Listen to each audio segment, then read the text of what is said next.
মন্দিরে বসলেই বেশি এদিকে ওদিকে চিন্তা কেন মাথায় ঢুকে যায়, ঠাকুরের দিকে ঠিক মতো মন লাগে না। তাই আমি বাবা আগে সারেন্ডার করে দিয়ে হাত তুলে দিয়েছি।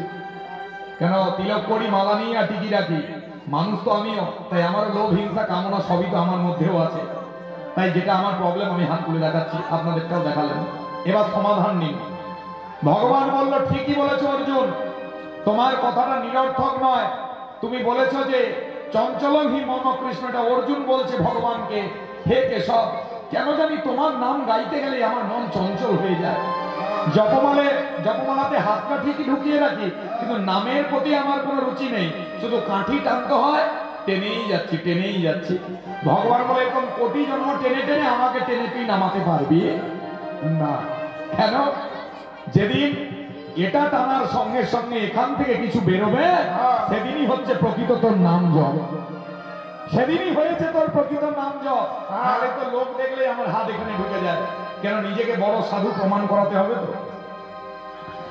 এখন ঘটনাচক্র খুবই সুন্দর, ভগবান সব শুনেন, তারপর বলেন, হ্যাঁ অর্জুন ঠিকই বলেছ, ভক্তিপথে একটু চঞ্চলতা এসে যায়। কেন জানো?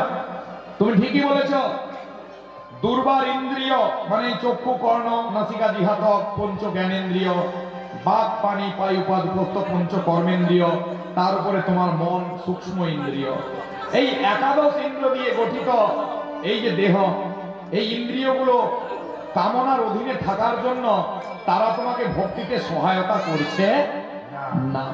এটা হচ্ছে কারণ।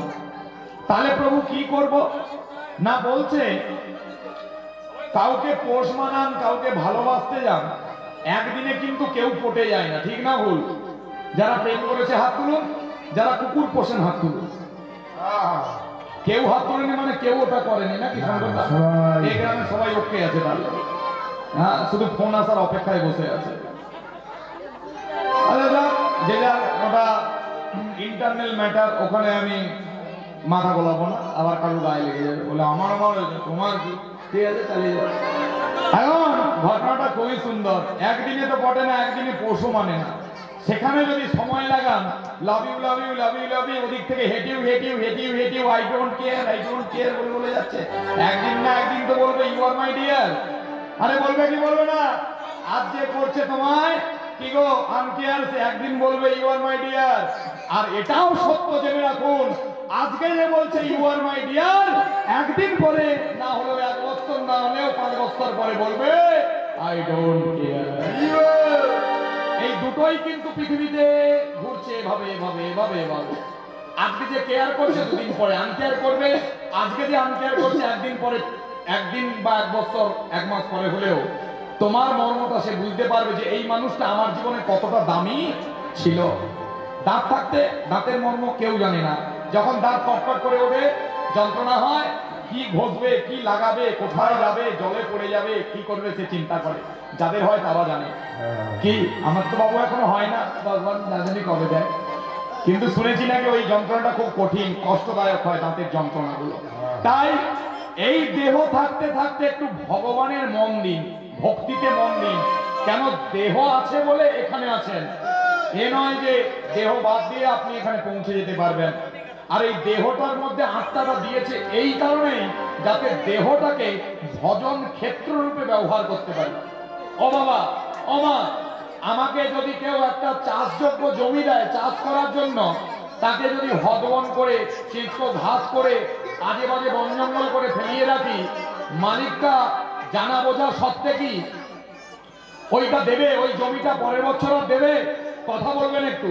বলে তোকে বেটা তো চাষ করতে দিলাম, তুই তো চাষ করিসনি, তুই তো নোংরা করে ফেলে রেখেছিস। অর্থাৎ এই দেহটা হলো ক্ষেত্র। এবার জেনে নিন এখানে কি চাষ করব। কেউ বলছে আমি ফুলকপি লাগাবো, না মা, ওখানে ফুলকপি ওলকপির জন্য নয়, ধান চাষের জন্য নয়, ওখানে ভক্তি তরুলতা বৃক্ষ, ভক্তিলতা বৃক্ষকে রোপণ করতে হবে। নিত্যদিন সাধু সঙ্গ দ্বারা তাহাতে জল সেচন করতে হবে। আর এই হৃদয় ক্ষেত্র, এই দেহ জমিতে যদি ভক্তির চাষটা করতে পারেন, তাহলে ভক্তি চাষ করলে তাতে মা বেড়া জালও দিতে হবে, তার সঙ্গে তিলক সেবার বেড়া জালও লাগাতে হবে। আর এরকম করে যে এই দেহটাকে সাজিয়ে ভক্তির চাষ করছে, সাধু সঙ্গ দ্বারা জল দিচ্ছে, নাম জপ করা দ্বারা সেখানে একটু জৈব সার দিচ্ছে, হ্যাঁ, এরকম করলে ভক্তি তাড়াতাড়ি হবে কি গো? আর এরকম সুস্থ সবল দেহে যদি ভক্তি না করে এমনি এমনি ভোগ করে মারা যায়, তাহলে দেহটাকে নোংরামিতেই কাটিয়ে দিলাম, আসল কাজ আমি করলাম না। মালিক আর পরের বারে এই জমি দেবে না, জমি দেবে সেটা অবশ্য ভক্তির চাষযোগ্য হবে না। একটা কুকুর কি এখানে এসে হরিবল বলতে পারবে? হাত তুলে নাচতে পারবে? ছাগল ভ্যানে করবে, মুরগি কক কক কক কক করবে, হ্যাঁ, কুকুরটা ঘেউ ঘেউ করবে, ওরা হরিনাম করতে পারবে না। কিন্তু মানুষ সে হরিনাম করতে পারবে, হরিনাম শ্রবণ করতে পারবে, কীর্তন করতে পারবে, হরিনাম হলে নাচতে পারবে, মানুষকে হরি কথা শোনাতে পারবে। এত কোয়ালিটি তার মধ্যে ভগবান ঠুসে ঠুসে ভরে দিয়েছে। তবুও যদি ঘরে টিভির গোড়াতে বসে থাকেন, রিমোট নিয়ে স্টার জলসা জি বাংলা করেন, আর ইনস্টাগ্রাম, হোয়াটসঅ্যাপ আর ফেসবুকে লেগে যান, কি গো, মানুষের জীবন তো ওই, কি গো, মানুষের জীবন তো ওইখানেই সীমাবদ্ধ। ইতিহাস, ভূগোল আর গুগল, হ্যাঁ, ওখান থেকে বেরিয়ে আসুন, একটু রিয়েল লাইফটা দেখুন তাকিয়ে। চারিপাশ অন্ধকারে ভরে যাচ্ছে, এখনো তুমি ওভাবে বসে থাকতে পারো না। ওঠো, রান করো, কাম হারিয়া চলো। তোমায় কোন কিসে রান করতে হবে? কিসে গো? ভক্তির এই জার্নিতে কোথায় ভাগবত হচ্ছে, কোথায় কীর্তন হচ্ছে, একটু মগজে রাখো। ওখানে যাও, সাধু সঙ্গ করো, না পারলে ঘর থেকে শোনো, এটাতে গুরুত্ব দাও। তুমি যদি ধর্মকে গুরুত্ব দাও, ধর্ম তোমায় গুরুত্ব দেবে। তুমি যদি ভগবানকে আজকে সময় দাও, কাল ভগবান তুমি বিপদে পড়লে তোমাকে সময় দেবে। যে যথা মন্ত্র পদ্যন্তে তাং তথৈব ভজাম্যহম মম বর্তানুবর্তন্তে মনুষ্য পার্থ সর্বস্য কর্মণ্যবাধিকরস্তে ফলেষু কদাচন মা কর্মফলের হেতুর্ভুর্মা তে সঙ্গহস্ত কর্মণি। হে অর্জুন, যে যেরকম আমার যেই রূপ ভজনা করবে, আমি তার অনুরূপ তাকেও ভজনা করব। তাই তোমার কর্তব্য আমাকে স্মরণ করে কর্ম করা, আর আমার কর্তব্য তোমার কর্ম দেখে তোমাকে ফল প্রদান করা। তাই নিজ নিজ কর্তব্য কর্মতে মানুষকে রত থাকতে হয়। তাই একথা সত্য, আপনারা সবাই জানেন, আমাদের জীবনটা ভক্তির কারণে ভগবান দিয়েছে, ভোগের কারণে নয়। একাধিকবার শুনেছি সাধু মুখে, কৃষ্ণ ভজিবার জন্য সংসারে আইনু, মিছে মায়ায় বদ্ধ হয়ে মোরা সব বৃক্ষ সম হইল। আচ্ছা মা, বলুন তো, আমাদের মায়া বেশি ভালো লাগে না মাধব? সত্যটাই স্বীকার করি, মায়া ভালো লাগে, মাধব ভালো লাগে না। এখানে যদি একটা দাম ভাঙ্গামা জুড়ে দেওয়া হতো, ধরানো যেত। মানে ওটা মায়া, মায়াতে লোক বেশি, আর এটা হচ্ছে মাধবের দরবার। মাধবের দরবারে একটু লোক কম হয়, শ্রোতা কম হয়। কেন? এই জ্ঞানের কথা মানুষের শুনতে ভালো লাগে না। আচ্ছা মা, বলুন তো, কলিযুগের মানুষকে ফ্রিতে যদি এই গ্রামের গ্রাম পঞ্চায়েত থেকে যদি ফ্রিতে, ধরুন কালকে সকালে কেউ অ্যানাউন্স করলো, শোনো শোনো শোনো, রাজনগর গ্রাম পঞ্চায়েত থেকে প্রতিটি জনসাধারণকে জানানো হচ্ছে আজকে দুপুর 2টা থেকে লাইনে দাঁড়াবেন, বিনামূল্যে প্রতিটি জনমানবকে ফ্রিতে 100 গ্রাম করে থাইমেট বীজ দেওয়া হয় সরকারের পক্ষ থেকে আর কি। আচ্ছা, সরকার মানে ফ্রিতে দিচ্ছে, ফ্রিতে যদি অঞ্চল থেকে বীজ দেওয়া হয়, ইমানদারিতে সততা নিয়ে কথাটা উত্তর দেবেন এবং হাত তুলে বলবেন আমরা লাইনে দাঁড়াবো কি দাঁড়াবো? ফ্রিতে বীজ দিলেও লাইনে দাঁড়াবো, ফ্রিতে পাচ্ছি যে, ফ্রিতে বীজ দিলেও লাইনে দাঁড়াবো, নিতে সরকারের জিনিস কেউ ছেড়ে দেব না। কিন্তু দুর্ভাগ্যের বিষয় সনাতন ধর্মের মানুষের কাছে, এটা বলছি আমারও কাছে খুব কষ্টে, যে ফ্রিতে বীজ দিলে অঞ্চল প্রধান পঞ্চায়েত দিলে আমরা লাইনে দাঁড়িয়ে বীজ আনি, কিন্তু ফ্রিতে এখানে আজকে 3 ভাই মিলে কি গো আজকে অক্লান্ত পরিশ্রম করে ভাগবত অনুষ্ঠান করাচ্ছে, মানে জ্ঞানের কথা, সেই ফ্রিতে আমরা জ্ঞান নেব না। ওই অত দূরে তো কেউ চেয়ার নিয়ে বসে নেই বাবা, এই কাউন্টারে ঢুকতে গেলে 50 টাকা টিকিট কাটতে হবে, কেউ আছে নাকি? নেই। তাহলে অবভিয়াসলি এটা ফ্রিতেই পাচ্ছেন, শুধু লাগবে কি? ভক্তি আর শ্রদ্ধা। এই ভক্তি শ্রদ্ধার বিনিময়ে আপনি পাবেন কি? ভগবানের প্রতি কি গো ভালোবাসা, ভগবানের প্রতি প্রেম, ভগবানের প্রতি ভক্তি। এখান থেকে এই এতগুলো জিনিস পাবেন। তাই সুদ গোস্বামী মহারাজ বললেন, শোনো সনকাদি মুনিগণ, কাল বেয়াল মুখ গ্রাস প্রাস নির্নাশ হয়ে থাকে। কালরূপী সর্প সবসময় মুখটা খুলে রেখেছে, কিভাবে কেউ খারাপ কিছু করবে তাকে চট করে সে তার মুখে পুরে নেবে। আচ্ছা বলুন, আগের তুলনামূলক আজ থেকে 20 বছর 30 বছর পিছিয়ে যান, আগে এত অ্যাক্সিডেন্ট ছিল, আজ বর্তমান সময়ে বলতে গেলে চোখে জল আসে। হ্যাঁ, দুদিন ছাড়া আমরা ফেসবুক ঘাঁটি, একটু আধটু ফোনে যেই চোখ যায়, হ্যাঁ, কার মাথার উপর দিয়ে, কার ছাতির উপর দিয়ে, কার পায়ের উপর দিয়ে বাচ্চা পড়ে কাঁদছে, মা বাবা স্পট ডেট। হ্যাঁ, পাই কি পাই না দেখতে, পাই কি? কেন কেন এটা হচ্ছে এত? আগে কি গাড়ি ছিল না? আগে রাস্তাঘাটে মানুষ চলতো না? আজ ব্যাপারটা অন্য কারণ। মানুষ চিন্তাগ্রস্ত, মানুষ উন্মাদগ্রস্ত, ঠিক না ভুল? মানুষ খেতে গেলেও কি গো, জল না তার কাছে থাকুক, চিন্তা তার কাছে থাকুক, ঠিক না ভুল? প্রতিটি মানুষ শুইতে গেছে চিন্তা, খেতে গেছে চিন্তা, গাড়ি চালাচ্ছে চিন্তা, চিন্তা যেন তার সঙ্গী হয়ে গেছে। তাই চিন্তা থেকে মুক্তি পাওয়ার জন্য কি করতে হবে? একবার কৃষ্ণ বলে বাহু তুলে নাচরে মন, শ্রী হরি বাসরে। সবাই চলো।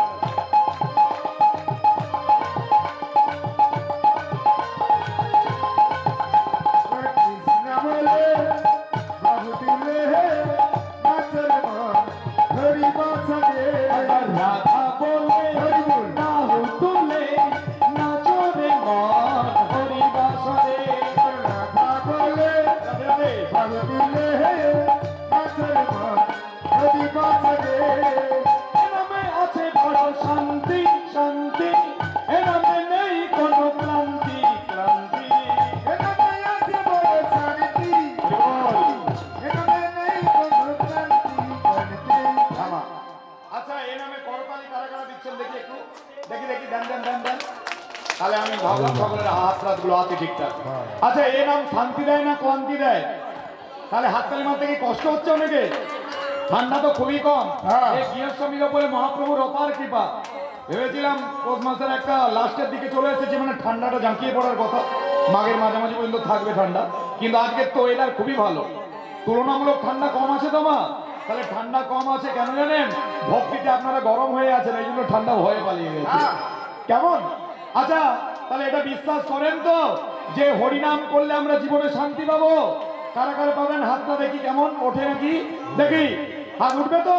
তাহলে ঠিক আছে, এবার মানলাম যে সত্যি হরিনাম শান্তি দেয়। চলো ওয়ান্স মোর, আরেকবার, একবার কৃষ্ণ বলে বাহু তুলে নাচরে মন হরি বাসরে, একবার কৃষ্ণ বলে বাহু তুলে নাচরে মন হরি বাসরে, একবার কৃষ্ণ বলে সবাই বাহু তুলে নাচরে মন হরি বাসরে, একবার গৌর বলে বাহু তুলে নাচরে মন হরি বাসরে, একবার গৌর বলে বাহু তুলে নাচরে মন হরি বাসরে।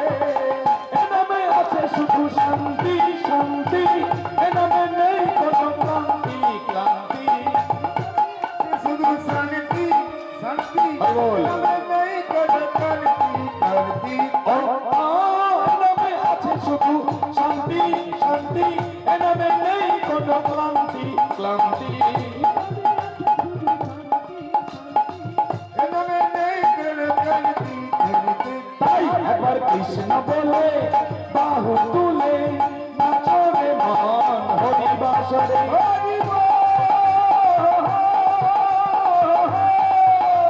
রাধে রাধে, সবাই মিলে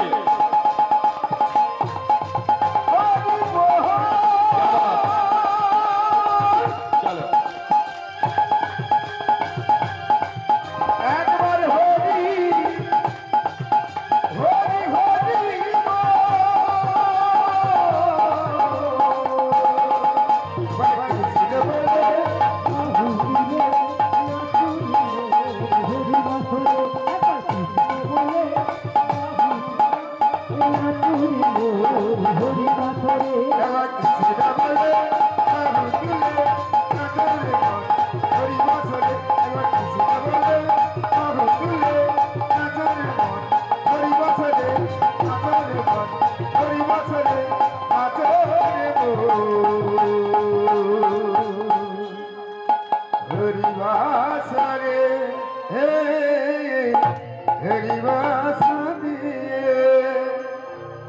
अर्जुन बोल ताहले प्रभु बोलो এই চঞ্চল মনকে কি করে শান্ত করে মন্দিরে তোমার সেবাতে নিযুক্ত করাবো কি আপনারা এটার উপায় জানতে চাইবেন তো ভগবান বলল তুমি ঠিকই বলেছো একটা রকেটের থেকেও আস্তে রকেটের থেকেও গতিশীল কি গো মন ঠিক না ভুল ঠিক তাহলে এই মনকে কি করে সংযত করা যায় খুব সুন্দর উপায় বলল অভ্যাসেন তো কোন্তেয় যা বায়ুর থেকেও চঞ্চল রকেটের থেকেও গতিশীল সেই মনকে ক্রমশ অভ্যাস মানে সাধু সঙ্গের অভ্যাস এবং বৈরাগ্য মানে একটু একটু ত্যাগ একটু একটু সাধু সঙ্গ এই দুই কার্য দ্বারা আমরা আমাদের চঞ্চল মনকে হরি ভক্তিতে স্থির করাতে সক্ষম হব প্রেম সে বলো রাধে রাধে চলুন এই হরি ভক্তিতে কার মন কিভাবে স্থির ছিল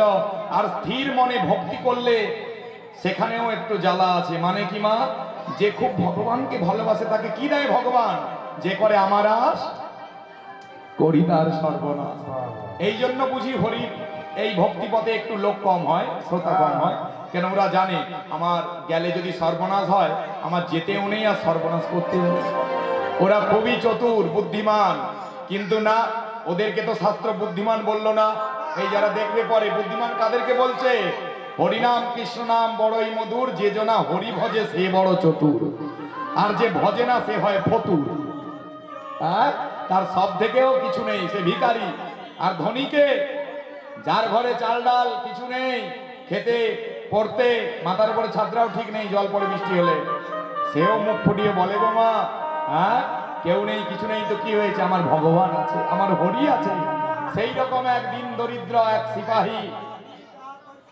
তার স্ত্রীকে নিয়ে জীবন কাটাচ্ছে সেই দম্পতির জীবনী লীলা সেই ভক্তের চরিত বাণী সেগুলো শ্রবণ করবো আজকে আর সেখান থেকে আমরা নিশ্চয়ই কিছুটা না হলেও আমরা অনুপ্রাণিত হব আমরা কিছুটা না হলেও ভক্তির অনুভূতি পাবো আর ভক্তের কথা প্রথমে শুনলেই তো ভক্তি বাড়বে তাই জন্য চলুন ভক্তচরিত কথা আপনাদের শ্রবণ করাচ্ছি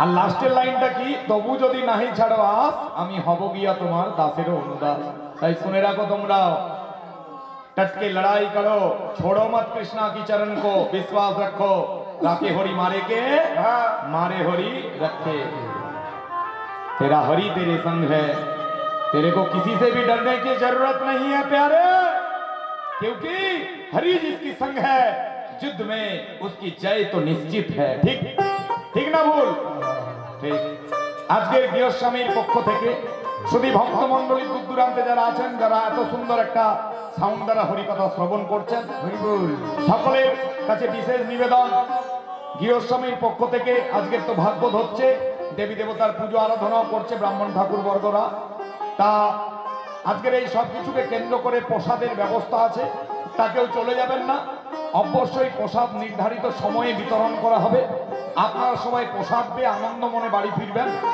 আর যখনই আপনাদের কোনো বিরক্তি অনুভব হবে আমাকে আর সহ্য হবে না বললেই আমি ভাগবত বিশ্রাম দিয়ে দেবো আপাতত এখন সহ্য হচ্ছে তো হ্যাঁ তাহলে জোর করে বলুন পচা পাঠক কি মানে পচা পাঠক কি জয় মানে আমি পচা এটা প্রমাণ দিলেন ঠিক আছে হ্যাঁ ঠিকই আরে আমি যেটা সেটাতে তো জয় দিয়েছেন আমার তো লজ্জা লাগেনি কেন আমি তো জানি আমি পচা ছেলে ঠিক আছে আরেকবার বললে আরেকবার জোর করে জয় দেবেন যেন পেপার টেপার ছিঁড়ে উড়ে পালিয়ে যায় চলুন খুব সুন্দর একটা লীলা আমরা চলে যাব সরাসরি বাঁকুড়া বিষ্ণুপুর গ্রামের দিকে এই বাঁকুড়া বিষ্ণুপুর জায়গাটির নাম পূর্বে ছিল বিষ্ণুপদ অনেক আদিকালে তারপরে আস্তে আস্তে নামান্তর হলো কি নামটা পরিবর্তন হয়ে হলো বনবিষ্ণুপুর আর সেই বনবিষ্ণুপুরটা পরিবর্তন হয়ে আজকে বর্তমান সময়ে এখন ওই জায়গাটির নাম হলো বিষ্ণুপুর। তো বাঁকুড়া বিষ্ণুপুর কারা কারা গিয়েছেন হাত তুলুন। আচ্ছা শুনেছেন কারা কারা হাত তুলুন। চলে যান, ঘর পালিয়ে যান, শুনেননি পর্যন্ত। হ্যাঁ, তাহলে মাথাগুলো কোথায় নাড়বেন তো একটু, দেখতে পাবো। বাঁকুড়া বিষ্ণুপুর, হ্যাঁ, এই বাঁকুড়া বিষ্ণুপুরে এক দম্পতি, দরিদ্র দম্পতি বাস করতেন। সেই দম্পতি কে বা কারা? না, স্বামীটির নাম ছিল সদানন্দ। আহা আহারে, কি নামখানা পেয়েছে, পিতামাতাও নাম দিয়েছে দেখুন সদানন্দ। হ্যাঁ গো মা, নামের মধ্যেও মাহাত্ম্য আছে। যে পায় ভগবানের নামে আনন্দ সেই তো হয় সদানন্দ, আর যে ভগবানের নাম শ্রবণে আনন্দ পায় না, সে যত আনন্দের জায়গা গেলেও সে নিরানন্দ, সে তার কিচ্ছু নেই, সে পুরো ব্ল্যাঙ্ক, পুরো খালি আছে, এখনো সে ভরবে না। কেন? তার এই ভগবত ভক্তি প্রাপ্ত হয়নি জীবনে। তাই স্বামীর নাম হলো সদানন্দ, যে ভগবানের নামে পায় আনন্দ। আর স্ত্রীটির নাম হলো কি? বৃন্দাবতী। আহা, কি সুন্দর ভগবতীয় নাম। যে থাকে ভগবানের নামে ব্রতী, সেই তো বৃন্দাবতী। हाँ, सांस छूट जाए लेकिन हमसे हे प्रभु तेरा नाम कभी ना छूटे। हाँ, एक गाना आती है 2 लाइन, छूट जाए सांसों की लड़िया नाम कभी ना छूटे, जन्म जन्म तक तेरा मेरा साथ कभी ना छूटे, इतनी कृपा सांवरे बनाए रखना कि मरते दम तक सेवा में लगाए रखना। আমাদের শেষ ইচ্ছা কি? চোখটা বন্ধ হওয়ার আগের মুহূর্তেও যেন আমরা হরি বলে বলতে পারি, হরি নাম করতে পারি, এই চাক্ষুষ যেন হরিকে দর্শন করতে পারি। আর সেটা করার জন্য আগে থেকে জায়গাটাকে তৈরি করতে হবে মা। চাষ অযোগ্য জমিতে উন্নত মানের বীজ ছড়ালে কি বীজগুলো গাছ হবে? সেটা এমনি বন জঙ্গল চাপা পড়ে বীজ এমনি ওখানেই হরিবোল হয়ে যাবে, অঙ্কুর নষ্ট হয়ে যাবে। তাই অঙ্কুর বেরিয়েছে যে ধানটা, ওই বীজ ধানটাকে ফেলাতে গেলে জমিটা পরিষ্কার করতে হবে, তারপর পাওয়ার টিলার দিয়ে চাষ করতে হবে, মানে হাল করতে হবে, হাল করে মই দিয়ে ঘাস টাসগুলো নোংরাগুলো বেছে দিতে হবে, সুন্দর করে তক্তা দিয়ে মই টই দিয়ে সুন্দর কি গো সমতল করতে হবে জায়গাটাকে, করে পর্যাপ্ত পরিমাণ জল থাকবে, আরো কীটনাশক কিসব দেয়, দিয়ে তারপরে বীজ ধান দেওয়া, ঠিক ঠিক না? হ্যাঁ, একদম। আপনি যদি এমনি বীজ ধান নিয়ে গিয়ে যেখানে সেখানে ফেলিয়ে দেন, কি হয়ে যাবে না? তাই মা জমি পরিষ্কার করা লাগবে। এই হৃদয় জমি পরিষ্কার করার জন্য আজকে আমাদের এই ভাগবতের ব্যবস্থা। চলুন সেটা কতদূর কি হয়, আমারও হচ্ছে, হবে, কেন আমারও যে বসেছি ভাগবত বলতে পুরোপুরি হৃদয় পরিষ্কার, এটাও ভুল কথা। কেন? আসলে মায়ার জগতে আমরা সকলেই বাস করছি। যিনি ভাগবত পাঠ করে তিনিও মায়ার জগতে আছে, যারা শুনছে তারাও আছে। শুধু পার্থক্যটা কি? যারা শুনে, যারা বলে, তারা মায়াটাকে একটু কাটিয়ে এখান পর্যন্ত আসতে পেরেছে, আর কিছু জন আছে মায়াতে বদ্ধ হয়ে ঘরে রয়ে গেছে, এটুকু পার্থক্য। কিন্তু মায়াতে আমরা সবাই আছি। ভগবান বলে এইটুকু সময়টাও যদি দাও তুমি আমাকে, 24 ঘন্টার মধ্যে 2-3 ঘন্টাই তো ভাগবত আসলে যে বসি নাকি, এটাও যদি দিতে পারো তবেও তোমার মনুষ্য জন্ম ধন্য হবে। চলুন কি হচ্ছে ওদিকে দেখা যাক। আজকে স্বামী স্ত্রীতে বড় ভাব ভালোবাসা আছে তো, আর উভয় মিলে বড় গোবিন্দের সেবা করে। তাদের ঘরে রাধা গোবিন্দ বিগ্রহ আছে, সেবা করে। কত সুন্দর একটা পরিস্থিতি। কিন্তু হলে কি হবে? অভাবের সংসার। কিন্তু অভাবের সংসার হলে মুখে হাসি আছে, কেন জানেন? একটা কথা হয় না চলিত ভাষাতে, ভাঙা ঘরে চাঁদের আলো খাই নাই খাই, মোরা গোবিন্দকে নিয়ে আসিবে ভালো। এটা বলা যাবে? বলা যাবে তো? বলা যাবে। তখনই বলা যাবে যখন আপনি কৃষ্ণকে কি মনে করবেন? तने मन धन और जीवन सब कुछ तुम्हारे लिए, तुम्हारा तुम्ही पे अर्पण, जय जगदीश हरे स्वामी, जय जगदीश हरे, जय जय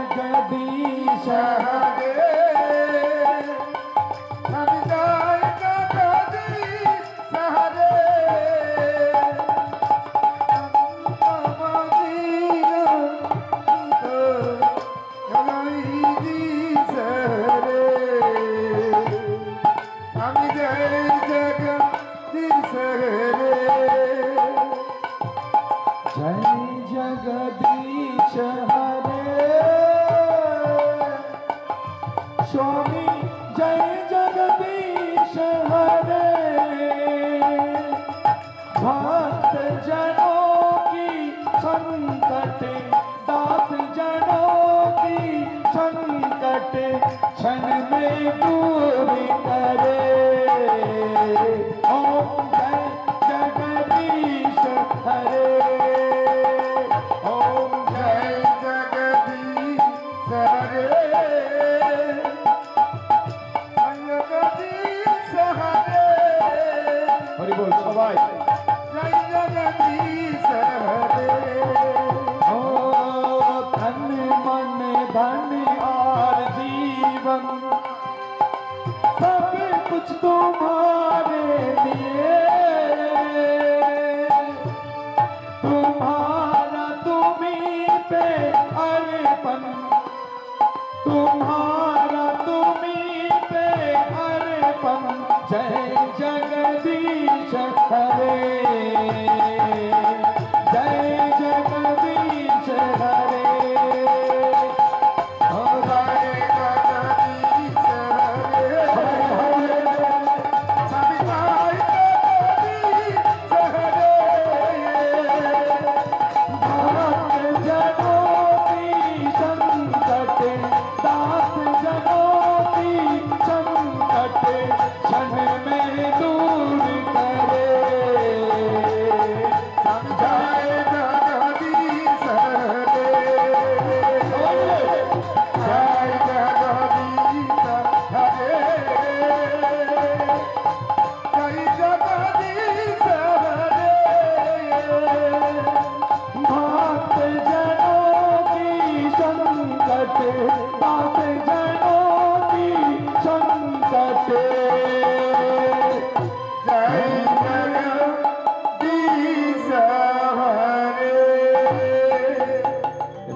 যারা ভগবানের দাস হয় যারা ভগবানের ভক্ত হয় তারা যেমন দুঃখ পায় আর তাদের দুঃখকে মুহূর্তের মধ্যে ভগবান সরিয়ে দেয় ঠিক না বল